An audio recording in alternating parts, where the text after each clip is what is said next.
Shalom. Shalom. Selamat pagi untuk kita semua, baik pemirsa yang ada di rumah maupun dimanapun kalian berada. Selamat pagi, dan pada kesempatan saat hari ini kita akan membahas tentang salah satu materi yang cukup menarik yang akan kita bahas bersama-sama dengan saudara-saudari di samping saya yang cukup manis dan cantik. Dan kesempatan saat ini kita akan membahas mengenai kisah penciptaan. Perlu kita ketahui bersama bahwa kisah penciptaan bukan satu-satunya cerita yang berada dalam Alkitab terkhusus bagi Kejadian 1 dan Kejadian 2. Tetapi banyak sekali cerita-cerita baik itu legenda maupun mitos-mitos tentang kisah penciptaan. Kita langsung saja pada tanya-tanya kepada beberapa saudara-saudari kita yang ada di samping saya ini. Yang pertama kepada Shalom Kak Ine. Shalom Kak Bia. Oke. Kak Ine ini merupakan salah satu mahasiswi aktif Fakultas Teologi UKAW Kupang. Kak Ine, kita akan tanya-tanya sedikit tentang kisah-kisah penciptaan, dan mungkin kisah penciptaan yang akan saya ambil pada kesempatan hari ini adalah bagaimana perbedaan antara kisah penciptaan dari Kejadian 1, Kejadian 2, dan juga berdasarkan mitos-mitos terkhusus bagi mitos dari Enuma Elis. Mungkin saudari bisa menjelaskan agar kita semua mengerti dan paham apakah ada perbedaan dari kedua cerita tersebut. Oke, baik, terima kasih Kak Bian. Dari kisah penciptaan yang akan kita bahas saat ini tentu tidak lagi asing bagi kita, terkhususnya bagi kita orang Kristen, umat Kristen, dalam kisah penciptaan dalam Kejadian 1 dan Kejadian 2, serta kisah penciptaan dari mitos-mitos Yunani, yaitu khususnya Enuma Elis. Nah, tentu dalam kedua kisah penciptaan ini terdapat persamaan dan juga terdapat perbedaan. Kalau persamaan sendiri itu di mana kedua kisah penciptaan ini menjelaskan kepada kita bahwa segala sesuatu yang dijadikan dunia ini tidak terjadi atau tidak ada dengan sendirinya, tetapi ada aktor yang berperan di balik kisah penciptaan itu. Artinya bahwa semua ciptaan yang ada di dunia ini diciptakan oleh satu pribadi ilahi.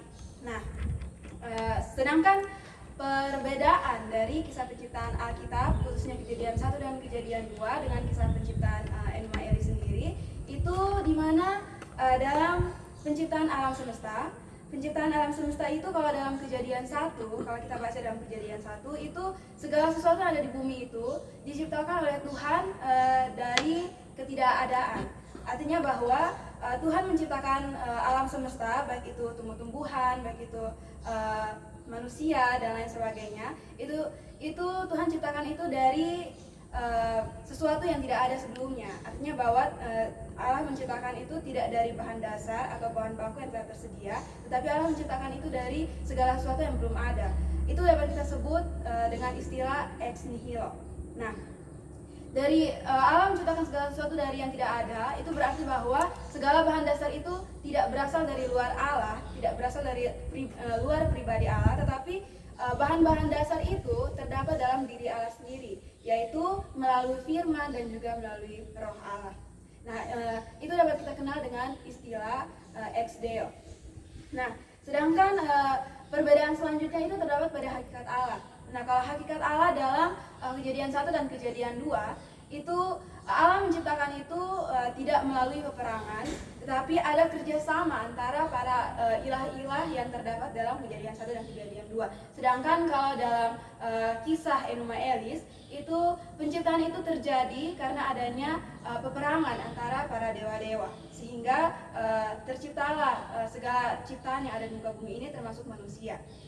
Nah, seperti ada peperangan antara para dewa, yang dimana alam semesta, langit dan bumi itu dijadikan dari tubuh dewa yang kalah dalam peperangan tersebut, yaitu ada Dewi Tiamat. Dewi Tiamat ini berperang melawan dewa Apsu, sehingga ia mengalami kekalahan, sehingga Dewa Marduk, sehingga Dewa Marduk ini membelah tubuh dari Dewi Tiamat, dan tubuh bagian atas Dewi Tiamat itu dijadikan langit, sedangkan tubuh bagian bawahnya itu dijadikan bumi. Nah, sedangkan manusia sendiri itu diciptakan oleh Dewa Marduk itu melalui darah dari Dewa Kingu, yang dimana Dewa Kingu sendiri ini adalah prajurit perang dari Dewi Tiamat. Nah, mungkin itu yang dapat saya sampaikan terkait dengan perbedaan kisah penciptaan Kejadian 1, Kejadian 2, dan Enuma Elish. Oke, terima kasih Kak ini atas jawaban yang cukup menarik. Kalau begitu untuk pertanyaan selanjutnya, apakah bisa dijelaskan tentang bagaimana suasana kehidupan ilahi dan hubungan antara pribadi-pribadi ilahi dalam Kejadian 1 dan 2, dan juga bagaimana suasana kehidupan ilahi-ilahi pada mitos dari Enuma Elish? Nah, oke, baik Kabian, kalau suasana kehidupan ilahi dan pribadi-pribadi ilahi dalam Kejadian 1 dan Kejadian 2 itu, jika kita membaca Kejadian 1 dan Kejadian 2 ini dengan teliti, maka kita bisa dapati ada tidak hanya satu pribadi Allah, tetapi ada lebih dari satu pribadi Allah sendiri. Yaitu kalau kita baca dalam Kejadian 1, Kejadian 2, di situ ada tertulis bahwa bumi itu belum berbentuk dan kosong, serta roh Allah melayang-layang di atas permukaan laut. Nah, ayat ini sendiri menunjukkan kepada kita bahwa tidak hanya ada pribadi Allah, tetapi juga ada pribadi selain Allah, yaitu roh Allah. Nah, ini menunjukkan kepada kita bahwa dalam penciptaan Kejadian 1 dan Kejadian 2 itu ada berbagai atau ada beberapa pribadi Allah yang bekerja dalam kisah penciptaan tersebut. Nah, dalam Kejadian 1 ayat Kejadian 1 ayat 26 sendiri itu berbunyi, berfirmanlah Allah, baiklah kita menjadikan manusia menurut gambar dan rupa kita. Nah, kata kita di sini kan dapat kita artikan bahwa lebih dari satu, yaitu kata yang bersifat jamak. Nah, ini berarti bahwa memang ada lebih dari satu pribadi Allah yang bekerja dalam kisah penciptaan itu sendiri. Nah, dan bagaimana hubungan antara pribadi-pribadi tersebut itu dapat kita lihat dalam Kejadian 1 ayat 26, tadi saya sudah bacakan ayatnya, di mana di situ ada kerjasama yang baik antara pribadi-pribadi Allah tersebut dalam menciptakan segala ciptaan yang ada di dunia. Nah, sedangkan kalau suasana kehidupan ilahi dalam kisah penciptaan Enuma Elish, di situ juga ada terdapat berbagai macam pribadi-pribadi ilahi, yaitu ada Dewa Apsu, yaitu Dewa Air Tawar, ada Dewi Tiamat, yaitu Dewi Air Asin atau air laut, dan juga ada Dewa Madu. Nah, di situ di mana suasana kehidupan ilahi dalam kisah penciptaan Enuma Elish ini, dewa-dewa yang ada dalam kisah penciptaan ini hidup dalam suasana yang tidak akur, yaitu di mana mereka itu melakukan peperangan untuk menciptakan alam semesta dengan berbagai isinya. Jadi dapat kita lihat bahwa perbedaannya yaitu di Kejadian 1 dan Kejadian 2 itu para pribadi-pribadi ilahi itu bekerja sama dengan baik untuk menciptakan segala makhluk yang ada di bumi. Sedangkan kalau dalam kisah Enuma Elish, di situ terdapat konflik atau peperangan untuk bisa menciptakan segala makhluk yang ada di bumi. Oke, terima kasih Kak ini atas jawabannya. Sekiranya sudah bisa menjawab pertanyaan-pertanyaan yang saya ajukan. Baik, selanjutnya kita akan ada dalam pertanyaan berikutnya, dan pertanyaan ini akan dijawab oleh Saudari Berto Nobatonis. Nah, Saudari Berto ini juga merupakan salah satu mahasiswi aktif dari Fakultas Teologi UKAW Kupang. Shalom Kak Berto. Shalom Kabian. Oke, baik, terima kasih sudah boleh hadir dalam acara pada pagi hari ini. Nah, pertanyaan yang masih berkaitan dengan kisah penciptaan Kejadian 1 dan Kejadian 2 serta mitos dari Enuma Elish, mungkin saudari bisa menjelaskan kepada kita semua, kepada saya dan juga penonton, apakah ada perbedaan dalam bahan dasar pembentukan manusia? Baik, oke, terima kasih Kabian. Ada dua perbedaan bahan dasar pembentukan manusia. Yang pertama itu penciptaan manusia menggunakan tanah dan darah. Yang kedua itu berfirman Allah. Jadi penciptaan manusia menggunakan tanah dan darah, dia untuk dijadikan makhluk pada para dewa. Makhluk mengambil ilmu untuk menjadikan manusia. Jadi dari darah mereka memotong manusia menjadi dua. Dari darah yang manusia curahkan itu untuk melayani para dewa. Jadi manusia membuat seorang biadab namanya manusia, dan dia akan ditugaskan untuk melayani para dewa. Jadi yang kedua itu berfirmanlah Allah. Jadi manusia menurut gambar dan rupa kita. Kata menjadikan dalam ayat tersebut berasal dari bahasa Ibrani, yaitu asa, yang berarti menjadikan atau membuat. Dua kata tersebut berbicara mengenai tubuh manusia yang diciptakan oleh Allah menggunakan debu tanah. Oke, baik. Terima kasih untuk jawaban dari Saudari Bertu. Pertanyaan berikutnya, apakah ada konsekuensi dan akibat terhadap status manusia dan Allah juga dengan ciptaan lain? Baik, konsekuensi akibat terhadap status manusia dan Allah juga diciptakan dibagi menjadi dua. Yang pertama itu manusia pada dasarnya adalah makhluk ciptaan Allah yang paling spesial karena Allah menciptakan manusia secara langsung. Allah membentuk manusia itu dari tangan Allah sendiri. Kita bisa baca dalam Kejadian 2 ayat 7, ketika itu Tuhan Allah membentuk manusia itu dari debu tanah dan menghembuskan nafasnya. Jadi sama hanya dengan penciptaan lainnya, Allah menciptakan makhluk lainnya hanya dengan berfirman tanpa Allah membentuk langsung. Allah juga memberikan kuasa kepada manusia atas makhluk ciptaan lainnya. Ini juga merupakan salah satu bukti bahwa manusia itu berbeda dari ciptaan yang lain. Jadi yang membedakan manusia dan Allah ialah manusia berkuasa atas segala makhluk ciptaan Allah yang di bumi karena diberi kuasa oleh Allah, sedangkan Allah adalah pemilik kuasa tertinggi atas segala makhluk di bumi. Karena itu dia adalah sang pencipta. Jadi pada hakikatnya manusia merupakan cerminan dari beberapa sifat Allah. Oke, baik. Terima kasih Kak Bertu untuk jawaban luar biasa yang boleh menjawab pertanyaan-pertanyaan dari kita semua dan boleh menjawabnya. Selanjutnya kita akan masuk pada pertanyaan berikutnya, dan pertanyaan selanjutnya ini akan dijawab oleh Saudari Asnat. Saudari Asnat ini juga merupakan salah satu mahasiswi aktif Fakultas Teologi Universitas Kristen Arta Wacana. Shalom Kak Asnat. Shalom kalian. Oke, baik, kita langsung saja pada pertanyaan. Apakah ada maksud dan tujuan daripada Allah menciptakan manusia menurut Kejadian pasal 1 dan Kejadian pasal 2, dan juga apakah ada maksud dan tujuan daripada penciptaan manusia yang ada dalam mitos Enuma Elis? Baik Kak, saya akan menjawab. Berikut adalah beberapa tujuan umum yang sering disebutkan, yaitu beribadah kepada Allah, mengenali dan menghargainya, menggapai kesempurnaan dan mengikuti jalannya, menguji dan mengembangkan potensi, menjalin hubungan sosial, memelihara dan menjaga bumi.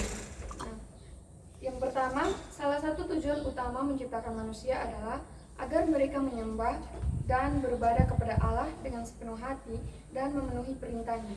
Yang kedua, Allah menciptakan manusia supaya mereka dapat mengenal dan menghargainya sebagai Tuhan yang Maha Pencipta dan Maha Pengatur semesta. Berikut yang ketiga, Allah menciptakan manusia agar mereka dapat memperbaiki diri, mengejar kesempurnaan moral dan spiritual, dan hidup sesuai dengan ajarannya. Keempat, manusia dicipta untuk diuji dan mengembangkan potensi dan kemampuannya dalam mencapai kebaikan dan kesuksesan. Nah, berikut yang kelima, manusia diciptakan untuk hidup dan dalam masyarakat, menjalin hubungan sosial yang seimbang, saling berbagi, dan menyebarkan kedamaian dan kebaikan. Yang terakhir, salah satu tujuan menciptakan manusia adalah agar mereka dapat memelihara dan menjaga bumi serta makhluk-makhluk lain yang ada di dalamnya. Nah, dalam cerita Kejadian menyampaikan bahwa manusia sebagai penciptaan puncak kreatif Allah.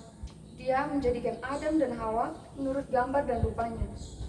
Itu berarti bahwa manusia diciptakan bukan untuk melakukan pekerjaan sebagai budak, melainkan mereka diciptakan sebagai pemangku kepentingan Allah untuk menikmati hubungan istimewa dengan penciptanya, seperti orang tua yang meningkatkan dan memperdalam kasih sayang mereka dengan melahirkan anak-anak yang menjadi penerima kasih sayang mereka.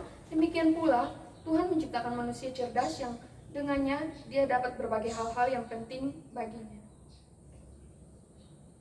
Berikut pertanyaan yang kedua.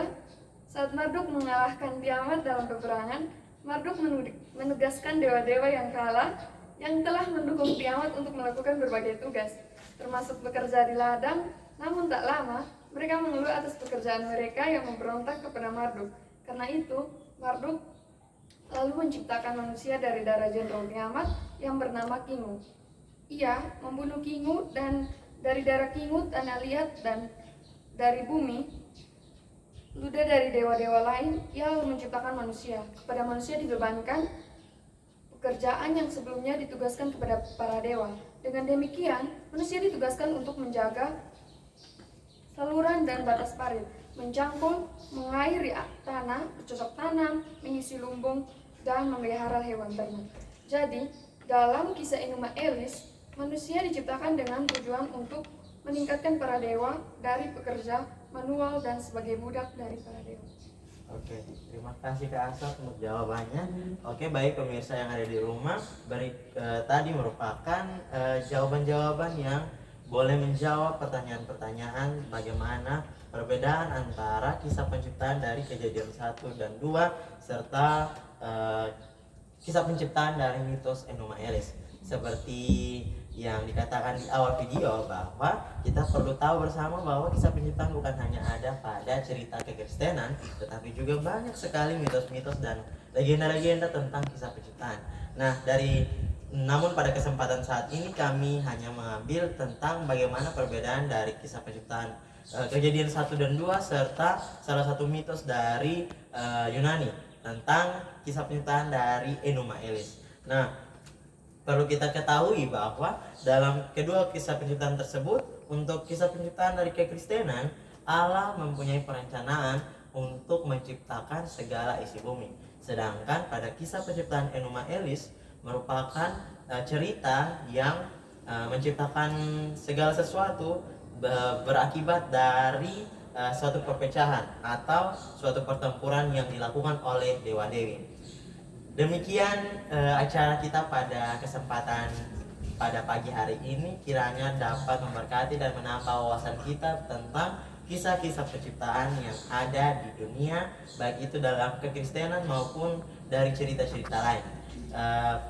Demikian daripada kami mengucapkan selamat untuk melanjutkan aktivitas-aktivitas Bapak Mama Saudara-saudari semua di rumah, dan Tuhan Yesus memberkati. Akhirnya 1, 2, 3, Shalom.